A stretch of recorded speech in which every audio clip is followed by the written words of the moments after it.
Eric Wooldridge here of the Additive Guru channel, and we're going to walk you through a generative design project that we have in the works for a tactical application. Can't get into a lot of specifics about what it'd be used for, but it is an adapter system for a Picatinny rail. And at the end of the day, it's fairly simple with generative, and all we have to do is make the cross section to go on the Picatinny rail, and then adapt our design to allow for the adapter or the other part to be attached to it. What I can say is though, is I'm going to modify some work that we've done previously. You can check out one of the videos for the Picatinny, and I'm going to go ahead and modify this design just a little bit to be more realistic of what we're after.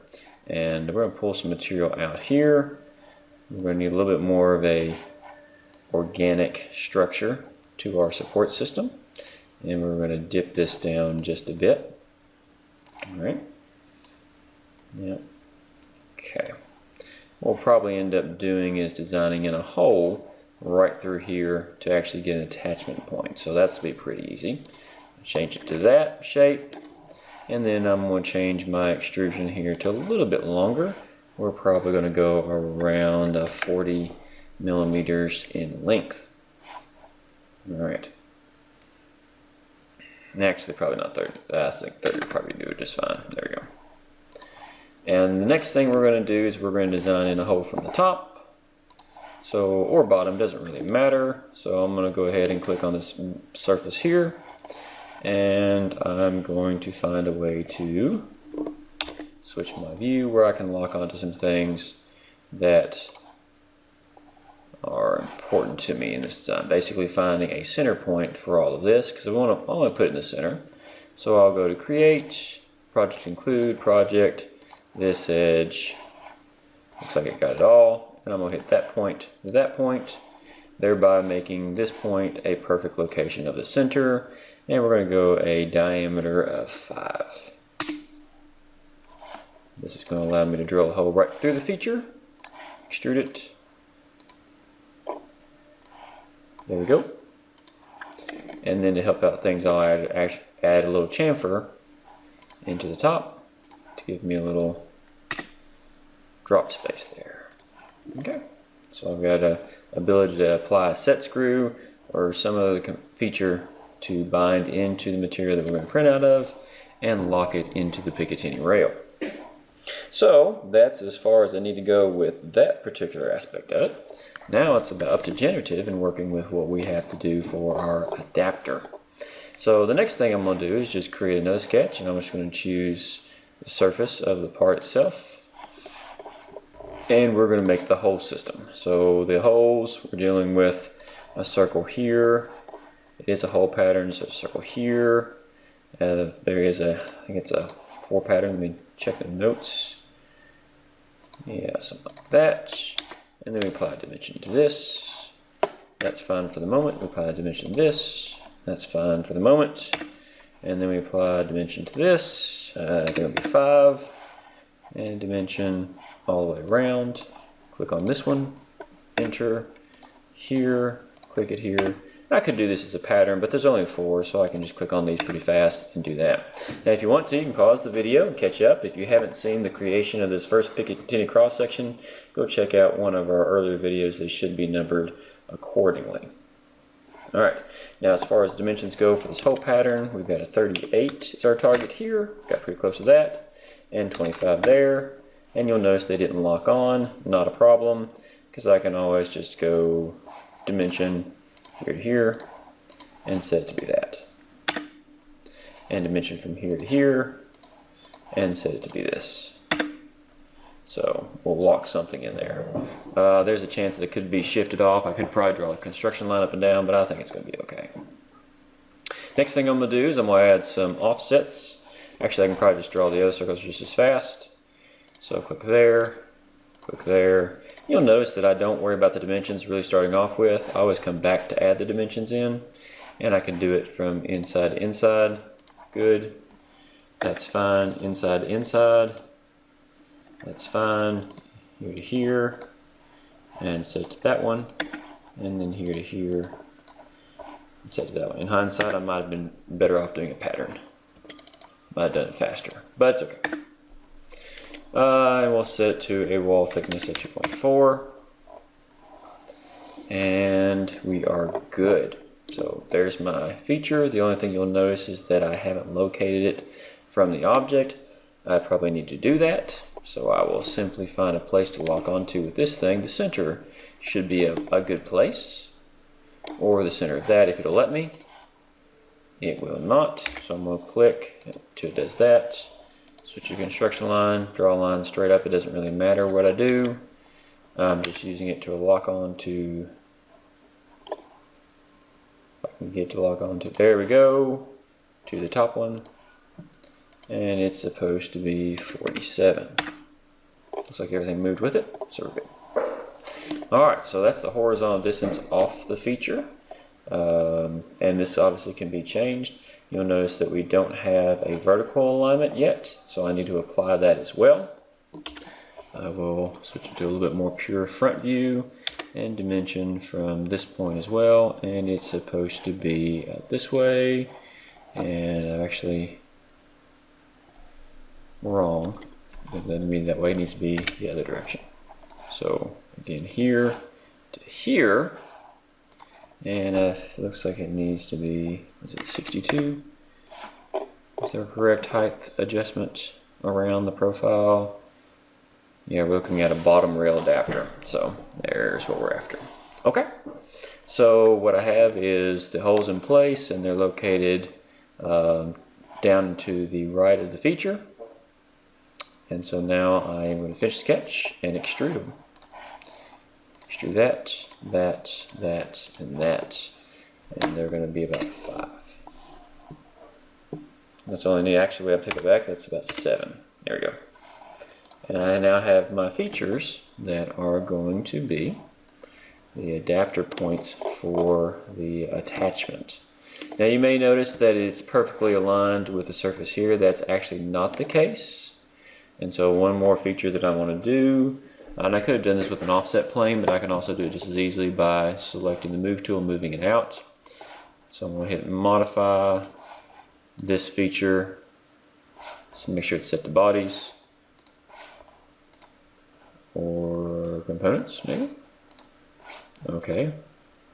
Did it set as bodies? Yeah, it set as bodies. So bodies, and I'll just select all those. Okay. And we are going to translate, and the translation I think is supposed to be a 26 unit differential. Yeah. Okay. So slightly forward, still located as where it's supposed to be. And as you can see, we have some very basic features here, nothing really special. So now it is time to actually do our generative work. So first thing I'm going to do is need to save it for my files. I'll do that real quickly. Okay, it's saved, and we get to move on into generative. Okay. Okay, so here we start to worry about preserving our geometry. So go to preserve geometry, hit the pencil, click that, click that, click that, click that, click that, and say okay. And of course now it's time to start worrying about obstacles. So I'm going to go to edit model, and it's time just to do some cross sections. We can do some adapt, we can do it with connector or obstacle this way. One thing I probably need to do is add some chamfers to my feature attachment points. Actually, let me do that before I go into it too far. I'm going to go back to my design, and I'm going to go to chamfer this edge, make sure I'm in the right direction. Now I think it touches from the back. So we're going to go from here to here to here to here, and I think chamfer is about 1. Go. Alright, got our adapters. Back to generative. Alright. Now back to edit model, and it's all about the obstacles. So we're going to click that, say yep, click that. If I can, let's go back to selected. This one, it's going to let me do more than one at a time. No, it's not. So that's fine. You'll notice that I have to worry about the fact that it's going that way. or the chamfers kind of being left out. And we can usually deal with that just fine if the chamfer is not done just right, because we can actually just drill it out in post-processing. But it never hurts to kind of account for it if you can early on. So I'm going to go ahead and maybe I can probably cheat a little bit and just increase its size just a hair. So it's got most of it covered. Because it's got to preserve it anyway. We're just telling it, hey, don't go into here. So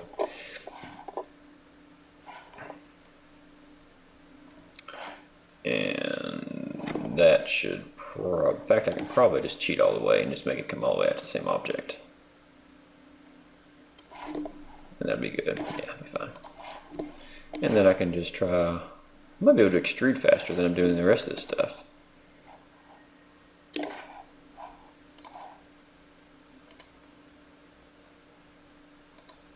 Yeah, obstacle. And way out there, yeah, make it about that big. A little bit less, okay.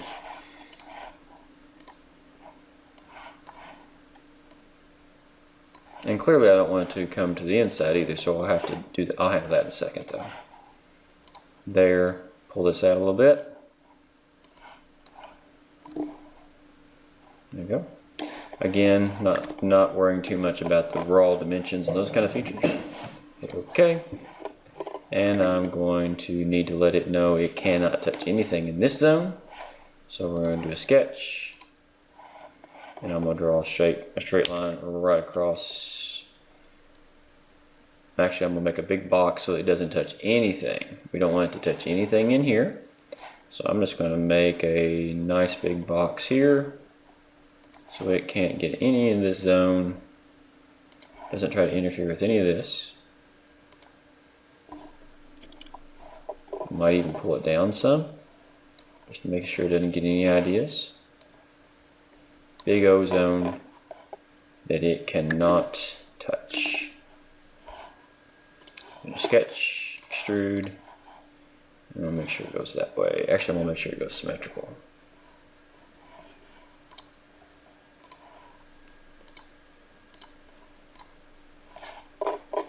So it's going to see that whole zone that it's something it can't touch. And I'll probably, and of course there's always different ways that you can actually create an obstacle. We'll see how it does with this, and I can make a change to it if I need to, if it's doing anything funny. So it can't touch any of this, can't touch any of that. Hit OK. And then we will go ahead and apply our obstacle to that. See if it's going to hit it or not.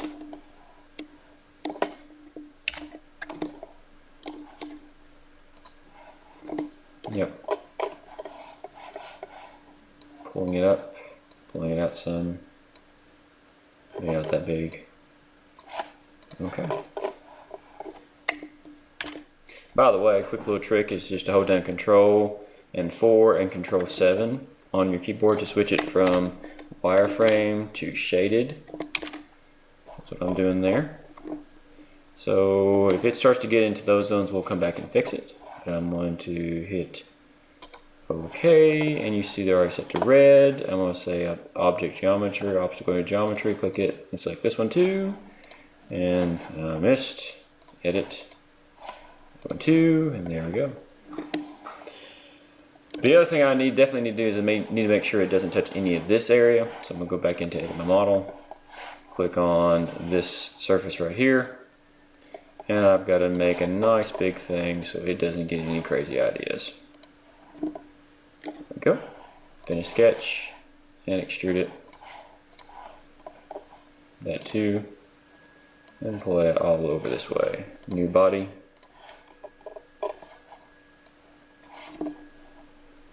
Anything else beyond that, it's welcome to engage. Okay. Finish sketch. And say OK. And there we go. So we see what's going to remain and what definitely has to go. We'll go ahead and turn the obstacle geometry off. And we're going to start taking out our objectives. So manufacturing wise, we're going to switch it to additive only. We're going to set the overhang angle to 45 degrees. I might even let it have a 40 and be okay. Minimum thickness is going to be 2.8. Let me check my notes on that. Nope, I'm wrong. That's supposed to be 3.6. Okay. And there we go. And let's see. So we've got our objectives. Our manufacturing objectives need to be done. Maximize stiffness for the nature of what we're doing. And we'll just say, well, you do see the fact that it wants a mass target. And we don't really know what that needs to be at this point in time. Maybe I will just leave it to minimize mass. We'll see how it does. We may increase the safety factor to a 3 though. Okay. Now we need to figure out what's going to be fixed, what's going to go. And it doesn't really make a whole lot of difference in the choices for this application. So we just need to fix something and apply it. So what I'm going to do is I'm going to tell it that the inside surface of this feature is what's going to be fixed. So we do our design constrictions. I'm going to zoom in real close and say, all right, this surface is the fixed point of the object. You might say this is fixed and this is fixed. And that's kind of realistic for what we're dealing with. Everything else is not fixed, but we are going to apply some loads. So structural loads. We're going to have a load here. Let's see if it's going to let me do multiple. It is. Alright, so you see that it's some loads at some angles, which actually that's not too inaccurate. See how it's angled down that way? So I don't have too much of a problem with that. What we can actually do though is we can actually apply these forces individually. We are looking at loads roughly 200 newtons. So let's just see how they line up when I go do this. That's a pure X. Let's go this way. Let's just go.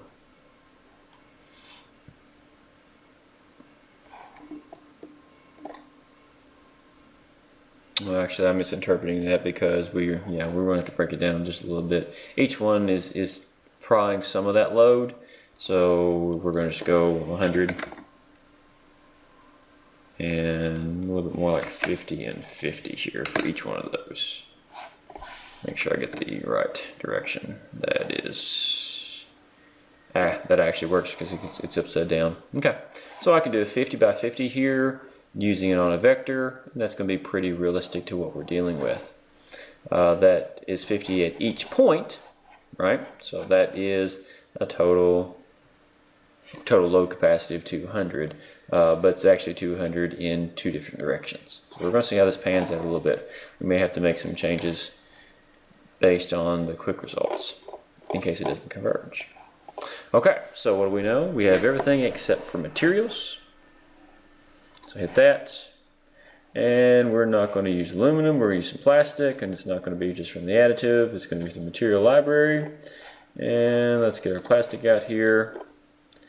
And we will work with ABS for the time being. Added it here. And that works. I'm going to right click and say delete the aluminum. Okay, and close. So we have ABS plastic as our preliminary application. That is subject to change. And then we have our object. It is fixed. The loads are applied here. And they are directly angling like this. So you can kind of see how the impact is occurring and what's anticipated. We probably do need to apply a little bit of a, we'll change the loads just a bit by adding in just a little bit in the Z. We're going to go with 25 for each one to give it a little bit of directional force. Sweet. Okay. So objects made, loads applied. Let's do a preview and see what happens. Alright, you can see already that it's starting to do some stuff I don't want. It's getting on the top of the part. And it does have some cutouts in the back, which those are fine. I don't see any issues with those. Those look okay. The front looks okay, so we're there. But we're definitely going to have some conflict with what it's trying to do here. So I'm going to need to go back in and also across the top. See, it's moving across the top, so I have to go in and tell it no to that too. So, and that's why we do generate. This is how we check things. So first thing I'm going to do is go back into Edit Model. and we're going to apply some things. So model components, bodies, and we'll turn a lot of these bodies off so I can see what I'm doing. And I'm going to do some more extrusions. I'm going to put a nice big extrusion across the top of this thing, and so that it can't do too much directly in front. So here we go. I'll probably just change what I had, but I'll do it this way.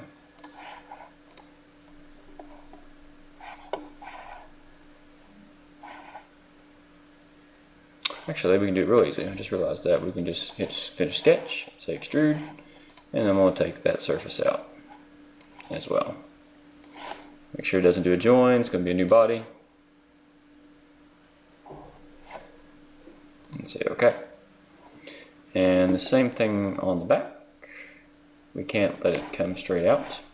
So hit extrude, select that, pull that out, and again make sure it says it to new body. OK. Finish model. And of course we set this to obstacle geometry as well. That and OK. OK. Does say the bodies are hidden. I have to go back into my edit model and turn those back on.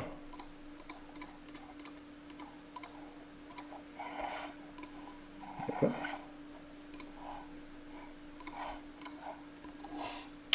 That's looking better. As you can see now, it's not coming out to the front of the part. It's avoiding that whole zone, which is what we're shooting for. We don't want it to get into that territory. It's not getting into there either. It is coming across the top of the part. We can live with that though, because there's space under there to work with that.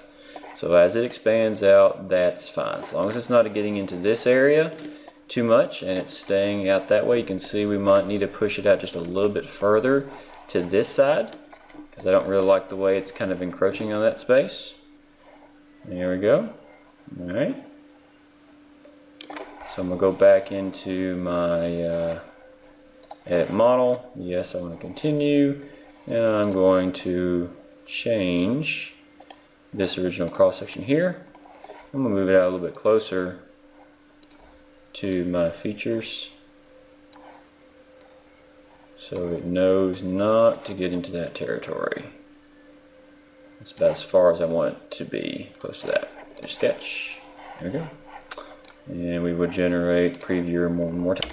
Okay, we can see that our previewer now has it pulled out. There is a lot of material here, but we'll see what happens. I can always fix that by just adjusting the material type that I'm using, a stronger material. But I want to see how it does. I could also make some adjustments to my safety factor being 3. That might be a little bit too much for the amount of load that I've applied. In fact, I may change that right now when I'm thinking about it. And let's just set that back to a 1.2. Alright, everything seems to check out okay. Although that doesn't really have a whole lot to do with the thickness here, but it just makes me feel a bit better. And I'm going to go ahead and hit my generate button. It says you want to continue. Yes, I do. And we will do our generation and see what happens. Alright, so we can see from the results we didn't do too well to hit our converge point. So none of them converged, so I need to go back and reevaluate either the material or the loads. One of the easiest moves to make would be to go back and actually just change the material to something significantly stronger, and which we have access to in terms of printing. So I can do that real quickly and make one quick adjustment. So for our test, we'll do a sample of polycarbonate and also nylon and run it again. Alright, preview looks good. Let's do a quick generate. And here we go. Okay, so finally got a converge on that one, and you can see some of the studies here. See how it grew and formed. That one actually looks like it ripped down and then came back out.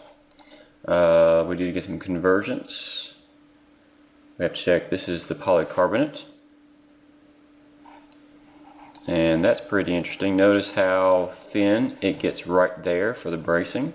Not too keen on that, but we can kind of work with it. And you can see what a difference just changing the material made with the overall design, and how much thinner it got as a result of that.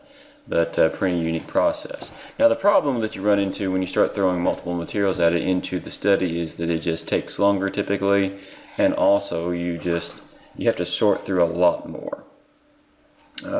So we can go through them. That one looks pretty interesting. That one looks like it got pretty thick, and probably looks pretty unique. Notice also again it goes from thick, thinning, and then kind of bubbles back up at the bottom. Let's take a look at that one. Alright, now this one was actually the nylon. You can notice the color difference there.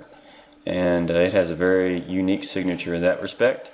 And again, the kind of thinning out right at that point, I'd be concerned a little bit about that aspect of it.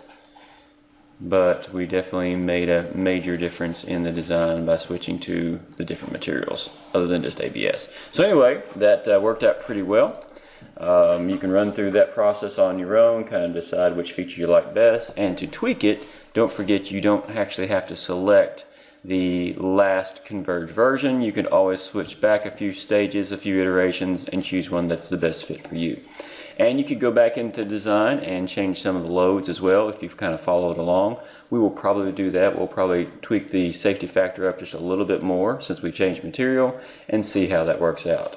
Alright, thanks for watching. Check out some of our other material out there and our social media pages, and make sure that subscribe to us if you want to see more. We'll see you.